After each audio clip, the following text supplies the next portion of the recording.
Hello, this is Victor at RestoreYourMercedes.com. Today I have an instrument cluster. This is the center section from a 1995 E420. Now the issue with this cluster is the trip meter and odometer. Right, so that one is broken. Now the problem with these usually pretty much most of the time are the gears. The gears that are here, these are the gears that came out from the cluster. You clearly see one tooth is missing completely. And the gears themselves, actually two teeth, it appears to be. Now it's two, or maybe one. In any event, I mean, it's missing, obviously. And the gears themselves, they get too soft after all these years, and they fail. Most of the time, the first gear that would fail is the drive gear. Here is a little piece of it, and that's the drive gear. Oh, this one, this part, as you can see, just crumbled. Small, yeah, I just touched it again. Now became three pieces, broke into three pieces. So it's very brittle at this point. That gear also has this little metal core, tiny little thing that is pressed onto the shaft. So the solution was to print these gears. These are 3D printed. It took me a while to get the distances correct, but so far I see that they're pretty much as close to original as possible. Because they're not molded but printed, there are obviously some slight cosmetics, but you know, they look pretty good to me.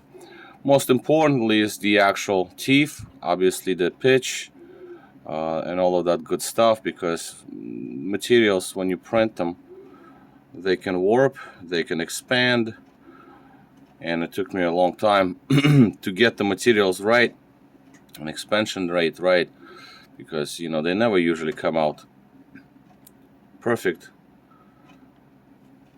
on the first try. Now what we're going to do is we're going to test the operation, make sure that everything spins freely, and for that we have the gears installed. Obviously I know this video is going to be a little dark because the light angle is slightly off, so because my light is coming down onto the workbench, and here the light just gets onto the gear. This is how they look. This is the third gear, so basically you got, as one of the test gears, that's the drive gear, the one that goes onto the shaft, and you got some run gears, one like this, one like this. This is too long of the shaft, and basically I made them so they're as close as possible to original, and also with the least amount of gap between the case and the gear, because original gears, they have slight motion, and I made them so there is less motion in this axis, in the horizontal axis. And then this cover obviously goes back on, but we're gonna have the cover just secured. Well, maybe not. Well, actually, excuse me, something in my throat. Actually, the cover would be good to have on because it centers the shafts. So, but I mean, I'll do it without, just to show the operation.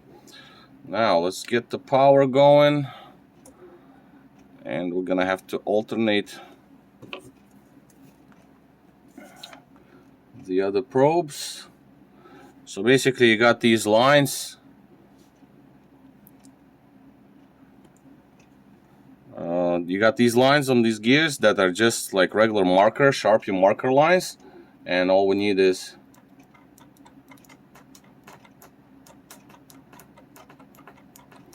as you can see,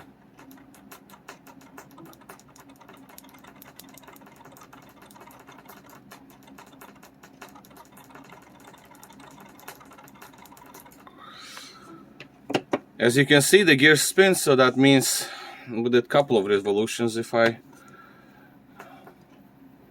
just wanted to get the other gear to do 360, just to see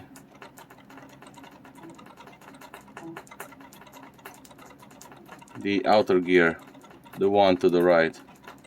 So yeah, we definitely did 360.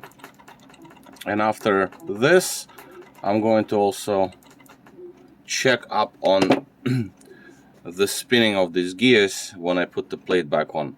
Yes, there is of course a little bit of space left in case of expansion, but this is ABS material. Usually it shrinks when it's heated, so therefore the tolerances, they had to be as precise as you can have them, so this way when it's all in operation and the engine is hot, the cluster is hot, then if there is any kind of thermal expansion or contraction, then the tolerances are not lost and the gears are not stuck, locked up.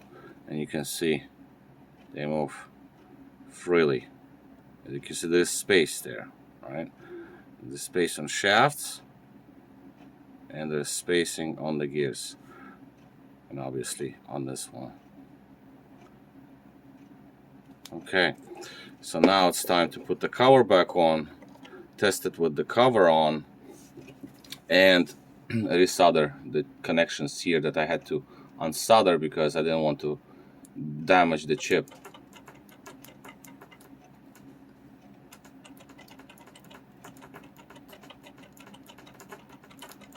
As you can also see with the cover being on,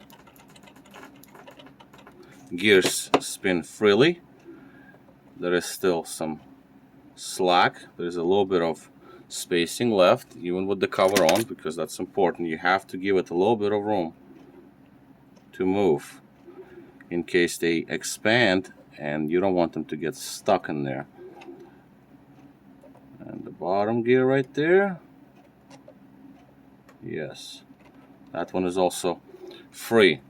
So basically that's how it is. At this point, this piece of the cluster is ready to go back into the cluster case, and I also will put some LEDs in that case instead of regular bulbs, because regular bulbs, they tend to melt around their seats and damaging the plastic around them. So we're going to replace them with LED because they run a little cooler and there will be no problem. Plus you're going to have a little better illumination at night, and off it basically goes. Ready to go back in the car. Oh yeah, the last screw before I forgot, and it fell down. Okay, well, oh yeah, here it is. Just before I forget, I would rather finish this plate. Just put the screws back in, so this way I don't have to come back to that off camera.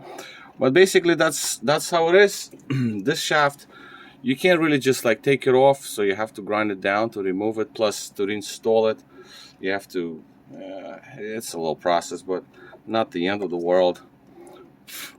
Cluster is going to be blown away with some air. And yeah, so this car has 84,000 miles, and this is more or less the accurate mileage, because when cluster stopped working, the trip meter and odometer stopped working, then cluster was removed to repair that, because it's for this particular vehicle, mileage counter is important for oil changes and keeping the record. So therefore this needed to be repaired, because some people, well, most of these clusters, the original, the analog ones, even in S classes and SLs and E classes, 124, 129 and 140, these gears break, and then you don't know how many miles you traveled. So some people record mileage like, by, I don't even know, like by phone up, by the app or something like that, GPS app logging. So you don't know when to change your oil. And also, um, some people just don't do it. They just like change oil whenever they feel like it. So having the cluster working is a good practice, the odometer rather. All right, so this is it. A little long video about this particular case, but it is what it is. All right, well, this is Victor, restoreyourmercedes.com, and thank you for watching.